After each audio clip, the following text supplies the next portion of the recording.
Cet enseignement prophétique que vous allez suivre nous révèle le mystère de la quatrième connaissance, Euphrate, et dévoile la nature ésotérique et mystérieuse des Illuminati.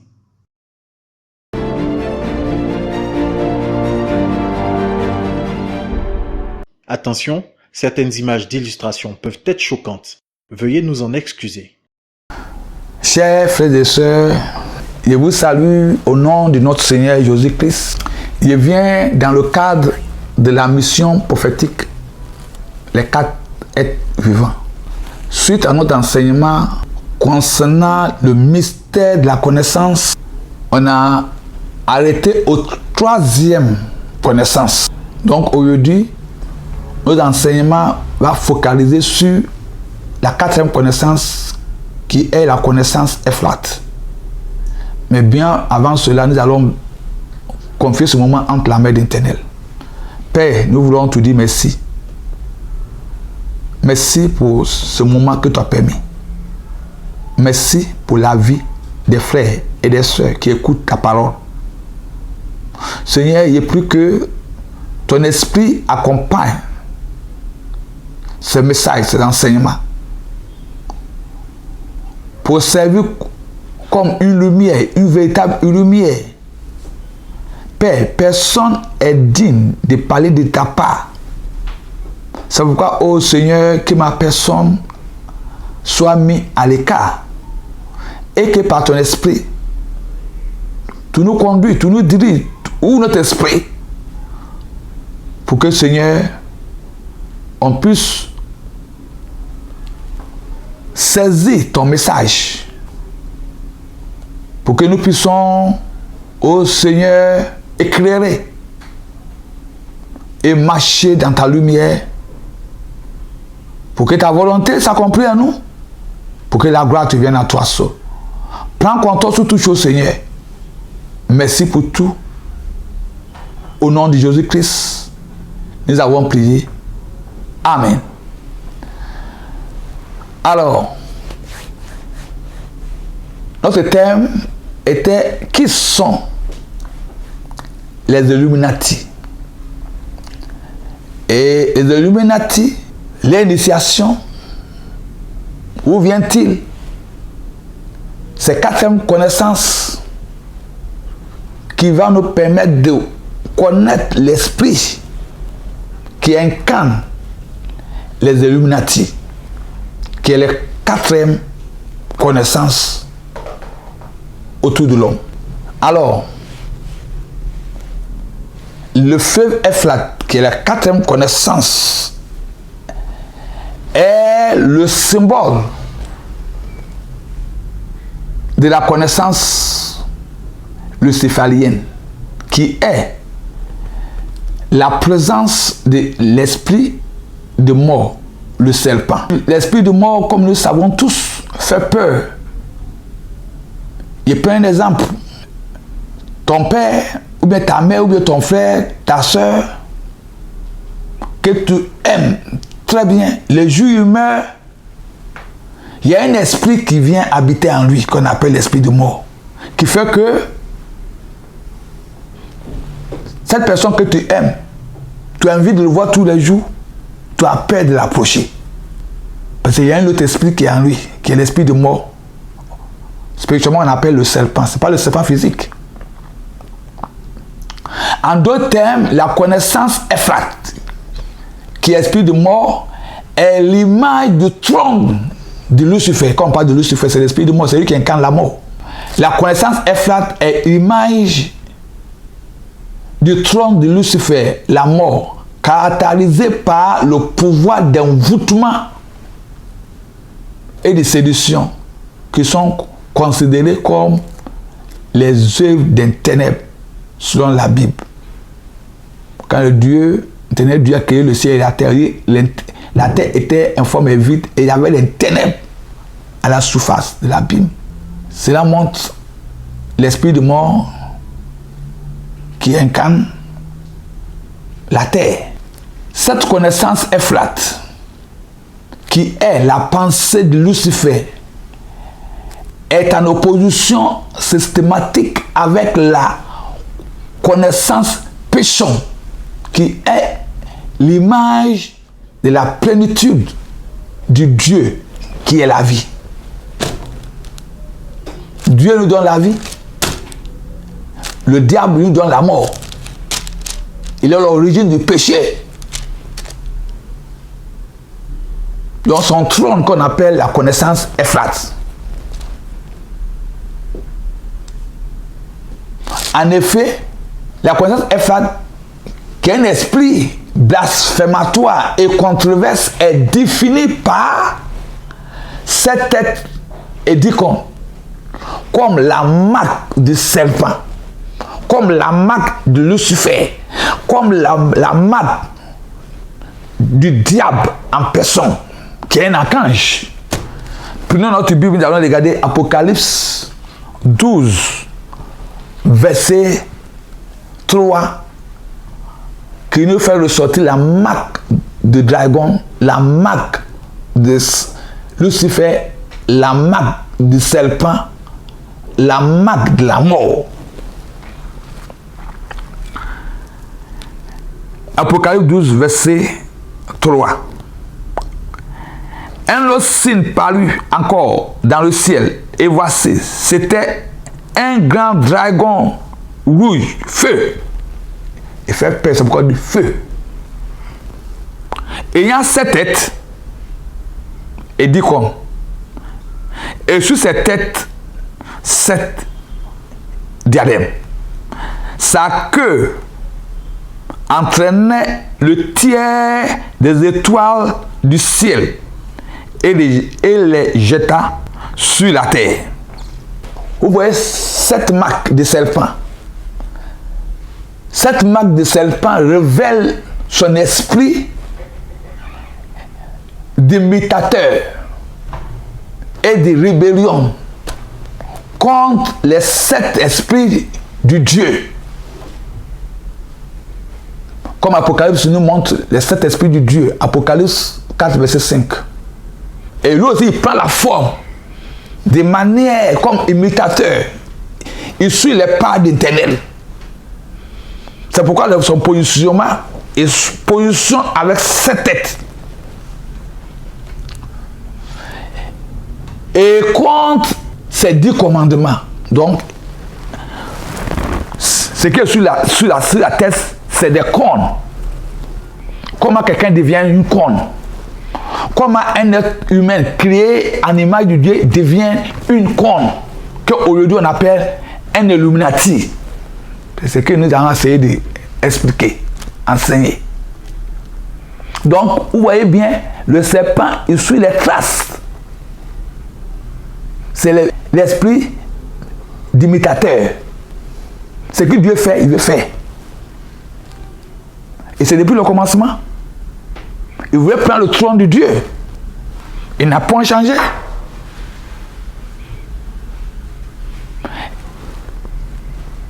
Donc, Dieu, sa parole qui gouverne, qui règne, lui aussi il va régner à travers les cornes, qui est les 10 cornes.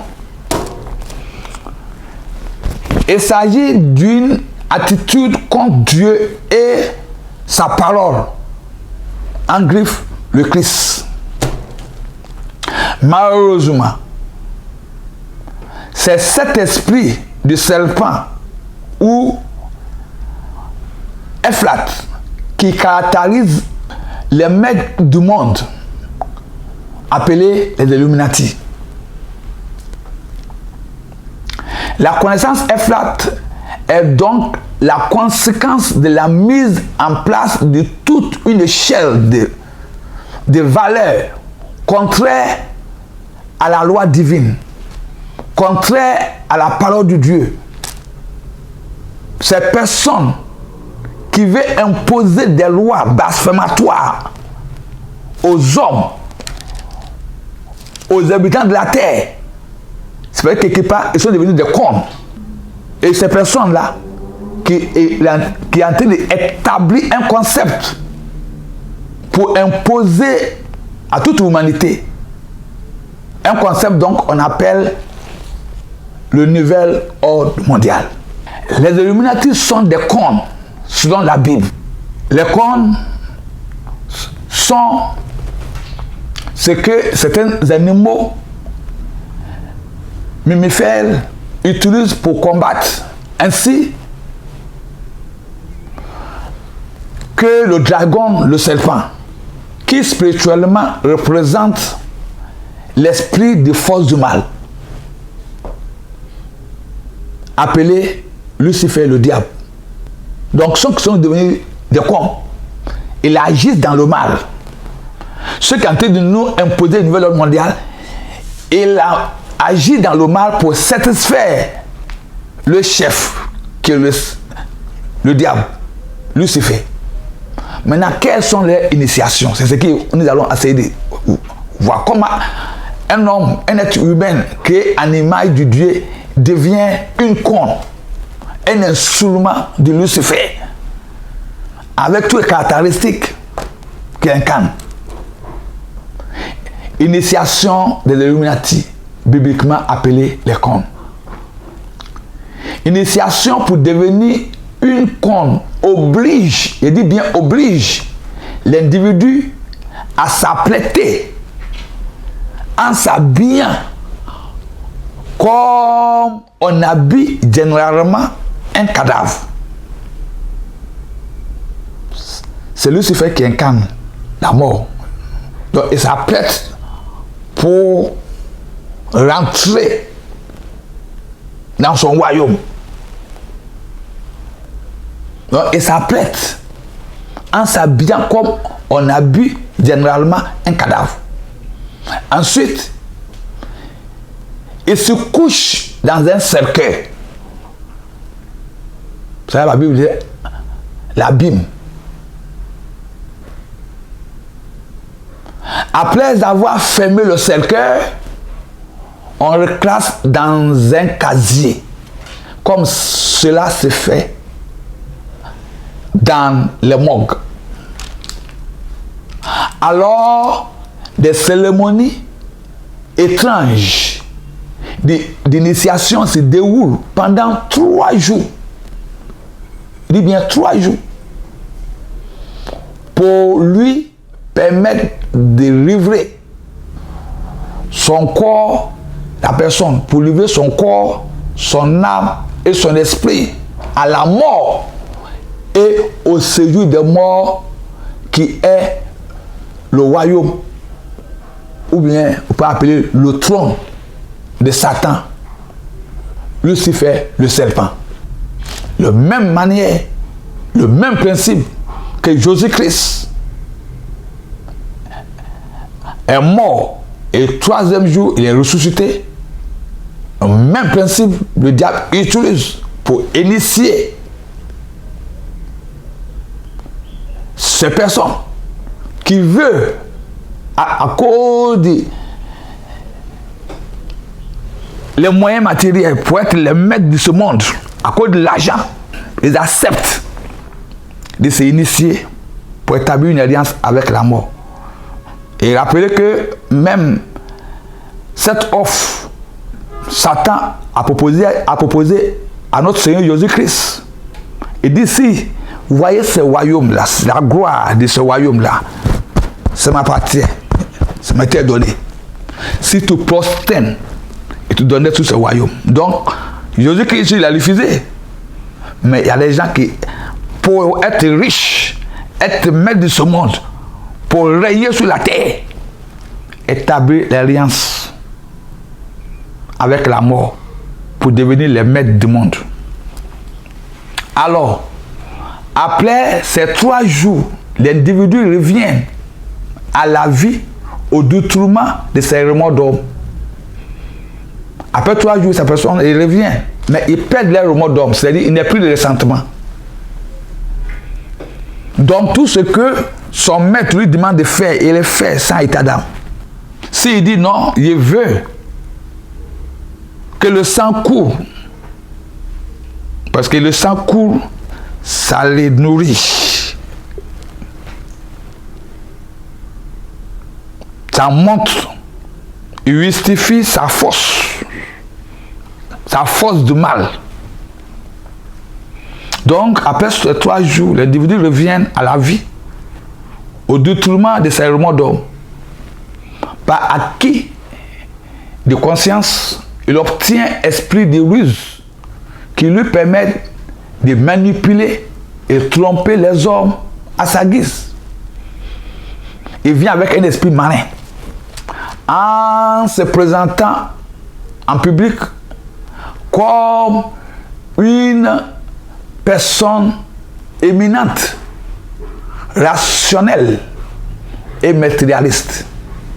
En établissant ses pattes, l'individu s'empare en outre de la connaissance effrate qui est la pensée de Lucifer, la force du mal, au détournement de ses remords d'homme. C'est pourquoi ce maître de ce monde, il fait ce qu'il veut. Il veut nous imposer les concepts, comment l'humanité doit vivre, comment il veut nous imposer les méthodes de vie, il veut imposer à l'humanité. C'est pour établir le règne de leur maître Lucifer, le diable. C'est de le connaître que non, Dieu n'existe pas. C'est leur maître qui est le Dieu suprême, qui est l'autorité suprême.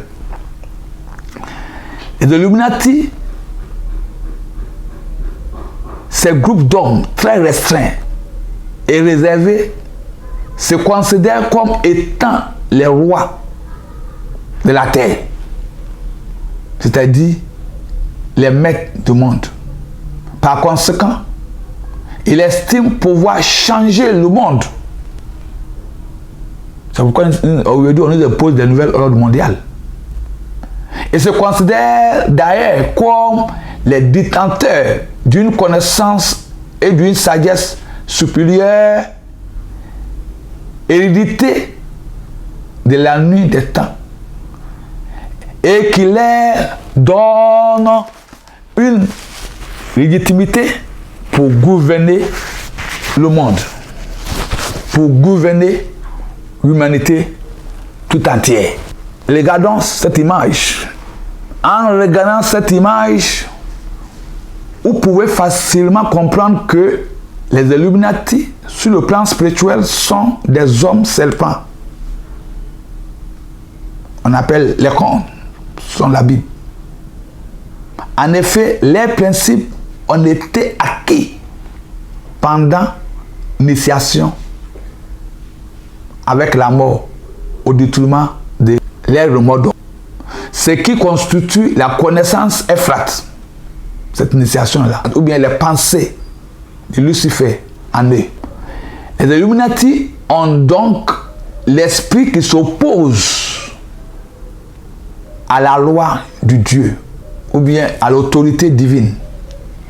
Ce sont des satanistes qui croient aux forces du mal. C'est ce qu'ils croient. Les Illuminati se tiennent au sommet de l'ensemble des ordres mystiques. Ils ne sont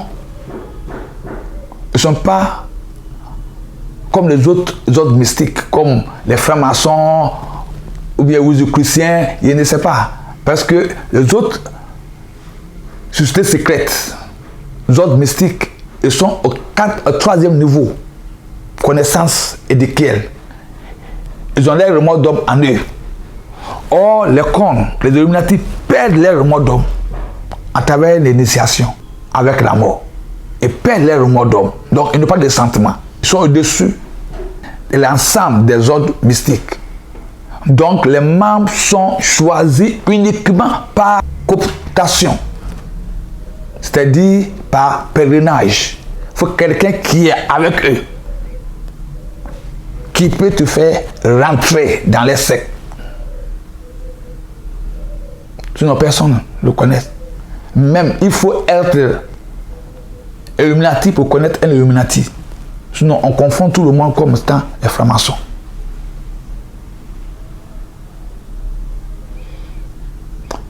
Les principes sont les suivants. Pour eux, la fin justifie le moyen.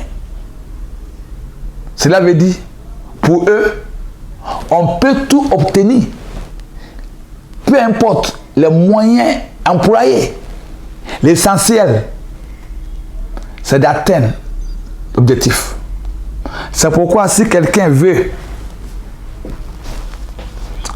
par exemple, être un chef d'État dans un pays,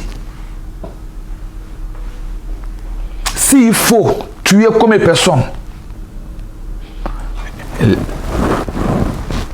ces sept-là, ces Illuminati, sont derrière lui. Si moi-même il faut provoquer une guerre pour tuer des millions de personnes, l'objectif c'est d'atteindre l'objectif. La mort de ceux qui meurent, c'est pas important. C'est normal. Voilà les principes. Et c'est eux qui mettent la relation dans le monde pour atteindre l'objectif, pour mettre en exécution les projets du nouvel ordre mondial. Pour eux, le fort doit dominer le faible. Le fort est fait pour être un prédateur et le faible une proie. Une proie. Pour eux, l'élimination des faibles est conforme, tout à fait normal, est conforme au principe de la sélection naturelle ou la nature. Pour eux, la vie de tous les individus n'est pas de la même valeur. Ceux qui ont une valeur négative peuvent être éliminés dans l'intérêt supérieur de l'ensemble. Voilà l'autre, un autre de leurs principes. Pour eux, le peuple et les habitants de la terre est par nature ignorant. Pour eux, nous sommes ignorants et stupides. Nous sommes des bétails. Nous sommes des boutons. Donc le monde doit être gouverné par une élite éclairée. C'est eux qui sont les élites éclairées. C'est eux qui doivent nous gouverner. C'est eux qui nous doivent nous poser les règles. Comment nous devons vivre. Comment nous devons agir. Comment nous devons comporter. Mais tout cela, c'est pour nous canaliser, pour se soumettre à les chefs, Lucifer, pour dire que c'est lui qui est le Dieu véritable. Comme depuis la création, le diable lui-même, il veut prendre le trône de Dieu. Il suffit que ces cons-là, les Illuminati, arrivent à nous canaliser, à nous imposer le schéma de vie pour que des hommes on dit que voilà ce qu'il faut adorer. C'est Lucifer, c'est lui. Pour dire que le Dieu n'existe pas. C'est le Dieu là qui est le véritable Dieu. Donc c'est pour établir le règne du diable. Et l'alliance, l'initiation, l'esprit qui en eux, c'est l'esprit de Lucifer en personne, l'esprit du serpent. Donc on appelle la confrérie du serpent. Avec deux enseignements, nous allons mieux le connaître et comprendre les stratégies. Il vise à chasser la présence de Dieu au milieu des hommes. Et la présence de Dieu au milieu des hommes, c'est l'Église. Ce qui fait l'Église, c'est l'Esprit de Dieu. En nous, c'est l'Esprit de Dieu. Après la chute de l'homme, l'homme a perdu son intimité avec Dieu. Mais Jésus-Christ est venu, il est allé à la croix pour qu'aujourd'hui cet esprit vienne. L'Esprit de Dieu vienne. C'est la promesse. C'est pour devenir enfant de Dieu. Pour qu'après notre vie d'ici-bas, on soit au plaid de notre Seigneur, notre Dieu. Mais ils sont là pour empêcher la vie de l'Église. C'est pourquoi ils nous imposent des lois blasphématoires, des lois qui nous amènent à nous tourner sur la voie de Dieu, qui sont les lois blasphématoires controverses. Il veut changer le temps et les lois au profit de leurs chefs Lucifer. Pour eux, le plus grand danger pour leur projet du nouvel ordre mondial est la spiritualité. Selon eux, la spiritualité pousse l'individu à bouleverser son système de valeurs et donc son comportement qui impose sa nouvelle condition sociale. Quand quelqu'un est converti, ça marche avec le Seigneur, personne ne peut s'opposer à cela. Donc il faut changer la vie, la doctrine de l'Église pour imposer une doctrine luciférienne. C'est-à-dire qu'il faut faire disparaître l'Église, parce que si la doctrine n'existe plus, ce n'est plus l'Église. Ce qui fait l'Église, c'est la doctrine. Voilà ce que les Illuminati, les cons, ceux qui sont devenus les Illuminati, comment ils veulent contrôler l'humanité. Ils veulent imposer une nouvelle règle de vie au détriment de l'Église. Que le Seigneur vous bénisse. Et avec le temps, avec les enseignements, vous allez comprendre beaucoup de choses qui concernent les Illuminati avec les concepts du nouvel ordre mondial. Il va bénir le Seigneur. Père, je voulais te dire merci. Merci parce que tu es Dieu. Merci pour ta parole. Merci pour cet éclairage. Seigneur, tu nous permets de voir des choses du dernier temps. Les choses qui concernent les événements du dernier temps. Tu ne voulais pas que ton Église soit ignorante. Papa, il n'y a plus que tu continues à nous conduire, à nous diriger, à dévoiler les stratégies que notre ennemi de tous les jours en train de préparer contre ton Église. Seigneur, ta parole déclare que tout ce qui est dévoilé est vaincu si nous prenons garde. Nous prions que tout notre esprit et tu amènes l'humanité, surtout ton Église, à concevoir et percevoir toute stratégie que le diable veut mettre en place pour nuire son Église. Seigneur, je crois à ta parole et je crois à ton autorité. Tu dis que tu bâtirais ton Église et que les portes de celui des morts ne pourront rien contre elle. Papa, il est plus. Oh Seigneur, que ton Église, ton peuple soit protégé contre ce nouveau concept du nouvel ordre mondial pour que la gloire te vienne à toi seul. Merci pour nos enseignements ce jour. Merci pour tout. Au nom de Jésus-Christ, nous avons prié. Amen. La mission prophétique Les 4 êtres vivants est un mouvement chrétien interdénominationnel qui, à travers la grâce de Dieu et l'aide du Seigneur, a pour objectif de prier et lutter de manière pacifique contre tout nouvel ordre mondial qui s'oppose à l'Église et aux populations. Pour plus d'informations, veuillez nous contacter à 4êtresvivants11@gmail.com.